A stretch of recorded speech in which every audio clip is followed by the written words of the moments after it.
So Pokemon Sword and Shield is finally out on the Nintendo Switch, and by the time this video gets edited and finally uploaded, it's probably going to be out for about a week, maybe a little over a week.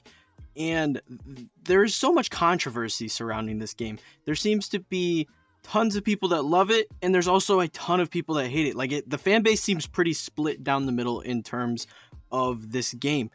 And I'm going to give my review and my opinion on this game as a whole, because I did finish it and everything. I've been playing it quite a bit. If you've been following the channel, you see I have a ton of Pokemon videos that have come out recently. So I have been playing this game quite a bit, and I really, really enjoy this game. And for me personally, this is the best Pokemon game to date. It is very well done. There are some things I don't like about this game. It's not a perfect game, but it is the best Pokemon game to date, and we will get into all the reasons I think that once we get going here. But one thing I do want to say before we go any further in this video is, if you've played Pokemon in the past and you've enjoyed yourself, you could play this game and enjoy yourself, because there's not a whole lot new. That's not really groundbreaking or changing the gameplay formula drastically in this game.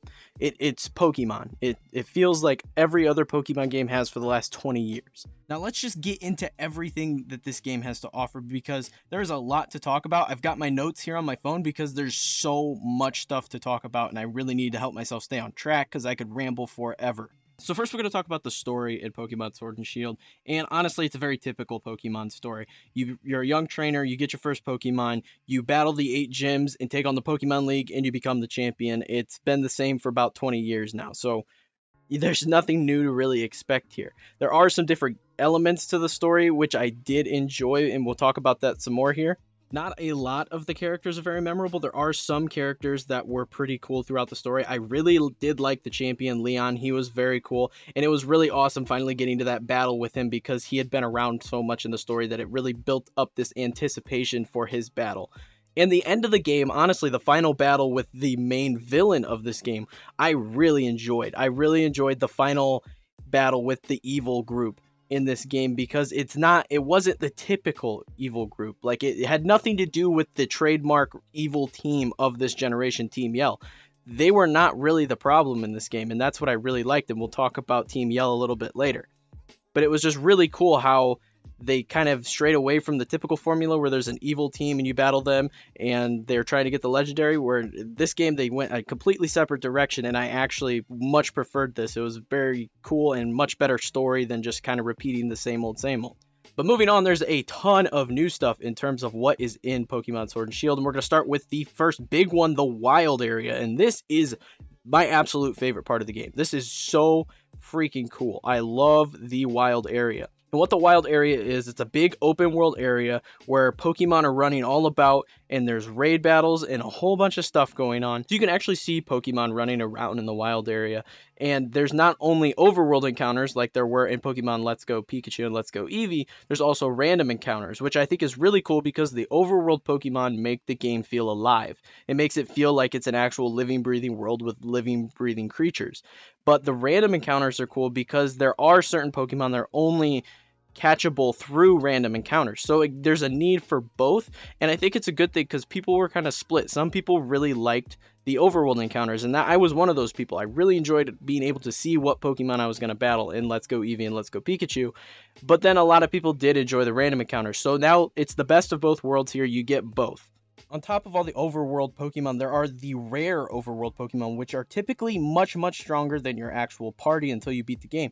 So as you're progressing through the game, you will encounter these strong overworld Pokemon in the wild area that are maybe 5 to 10 levels, maybe even 20 levels higher than your party, and it adds a sense of danger to the game. And it's something that's never happened before really in Pokemon, and it's really cool. So you can either decide to fight this Pokemon, take it on, knock it out, and then get a bunch of experience for your party and level your party up that way, or you can run and save that Pokemon for later when your party's strong enough to take that on. It's just a really cool feature, and it really just adds a little extra oomph to the wild area and how the world feels.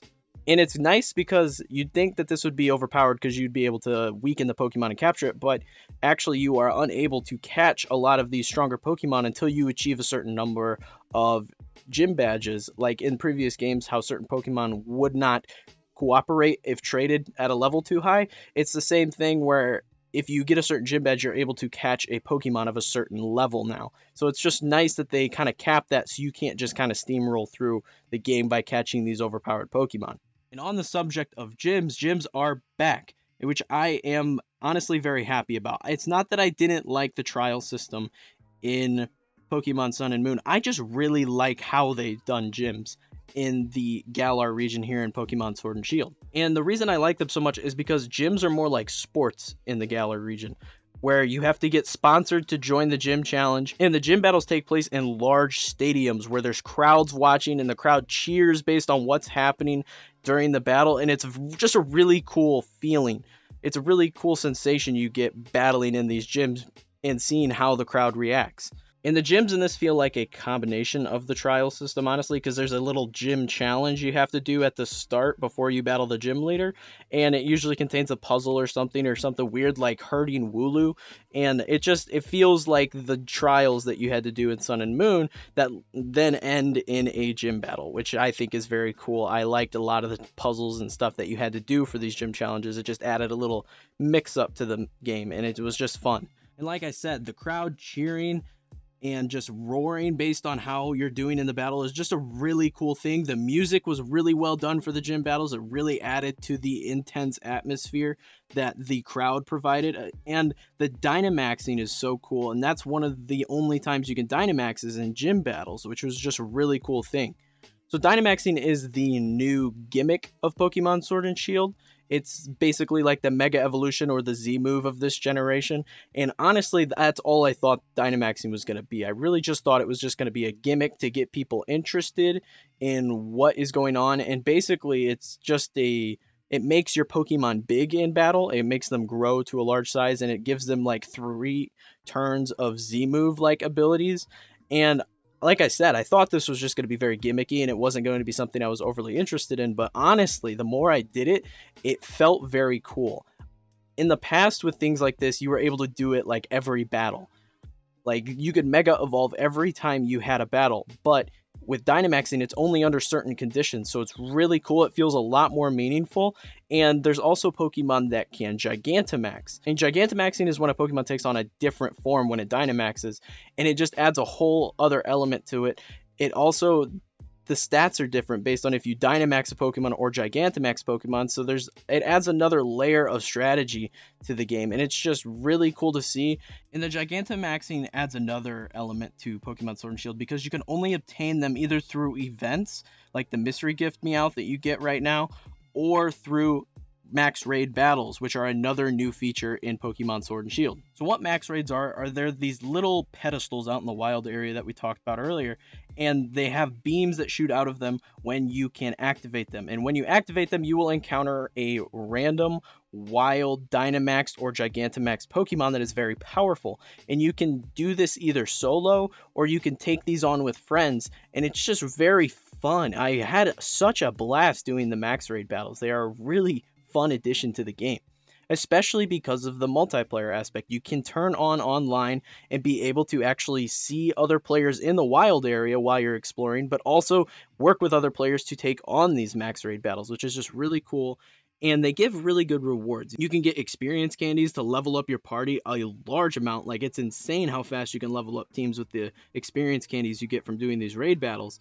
And then you also get a chance to catch the raid battle Pokemon, which is something that's cool because some Pokemon are exclusive to the raid battles, like the Gigantamax Pokemon. It just adds a lot more content to the game, especially at endgame when you unlock the more challenging 5-star raids, which are honestly, they are challenging, and I'm happy they are. I'm glad they're not something you could just face roll through, and you'll actually have to work with other players to complete them. And it adds so much more content to the game at endgame, and it's really fun. I really enjoy my time with the max raids.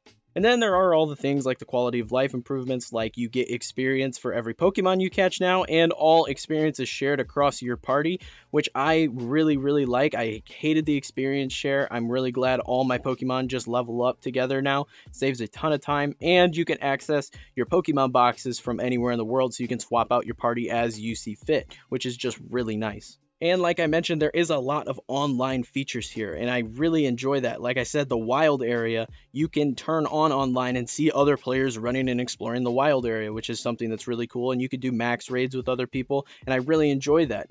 And there's no global trade station in this game, and I think that's a good thing, honestly. And a lot of people may not think that, but I think it's a good thing because this game has a ton of version exclusives.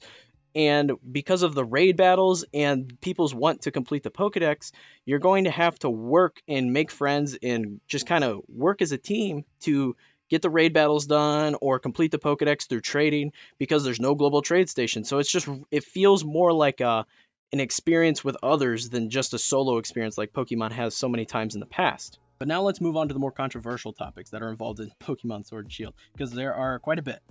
So first, we're going to talk about the animations and the models. And honestly, I don't have a problem with the animations in this game. I know a lot of people do, and I will admit, a lot of the textures are not what they could be. I understand that a lot of this is just laziness on Game Freak's part, but for me personally, I think the Pokemon models, they look really nice. They look really clean, and they're well animated. And then on top of that, the battle animations, most of them look very nice. So that is okay. I get it. A lot of people are upset about the textures and like the trees in the wild area, but honestly, how much time are you spending staring at these trees that this is such a problem for you? Like honestly, the most time I've spent looking at these poorly rendered trees was in videos where people complained about the poorly rendered trees.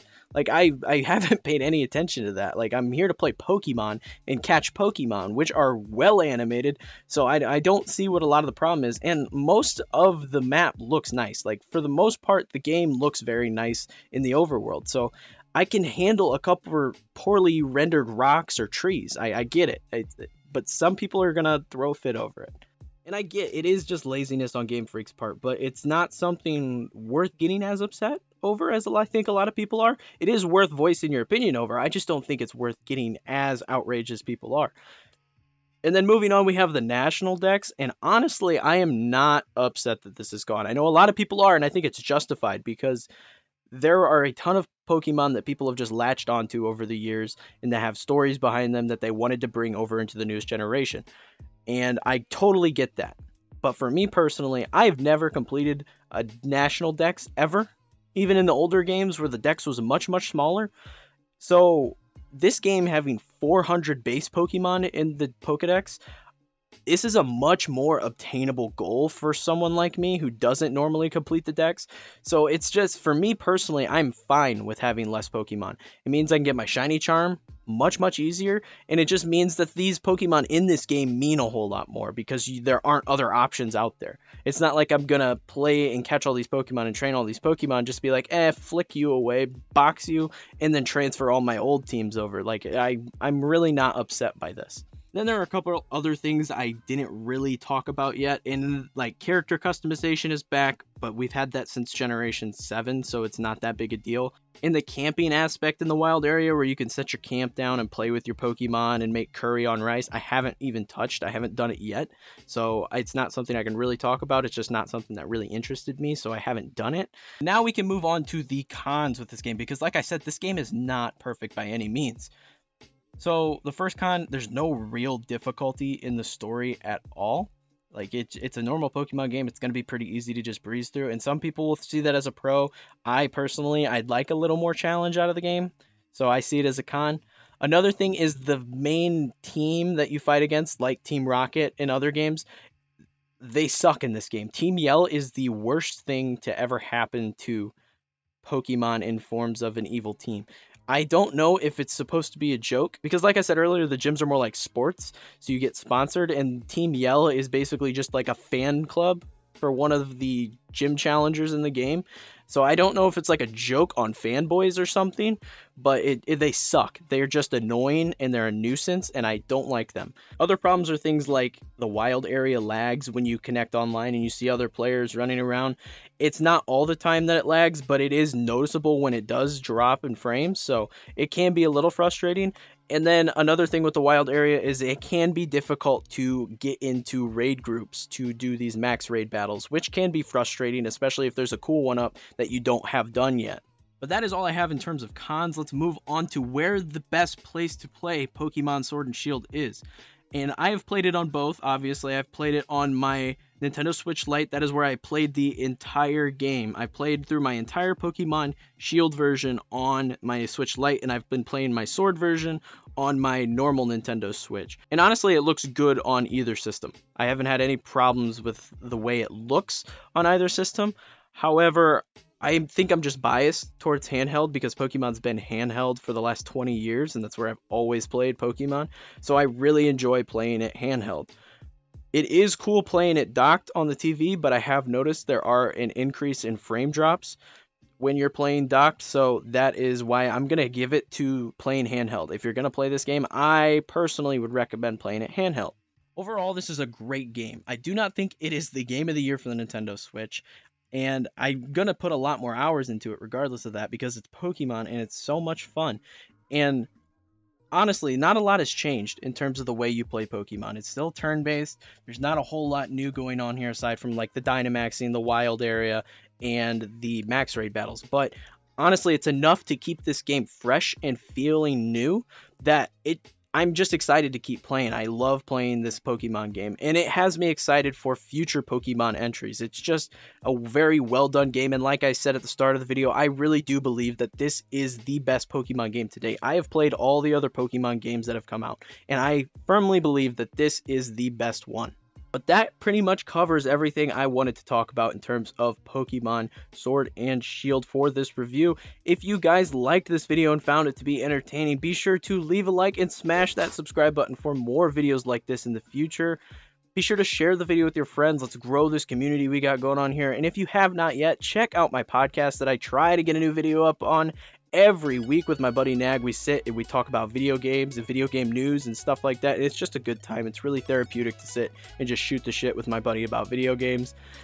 All my other socials should be on screen here at this point, so if you're interested in keeping up with the channel, be sure to check me out there. But that is all I have for you guys today. So thank you so much for watching, and I will see you all in the next video.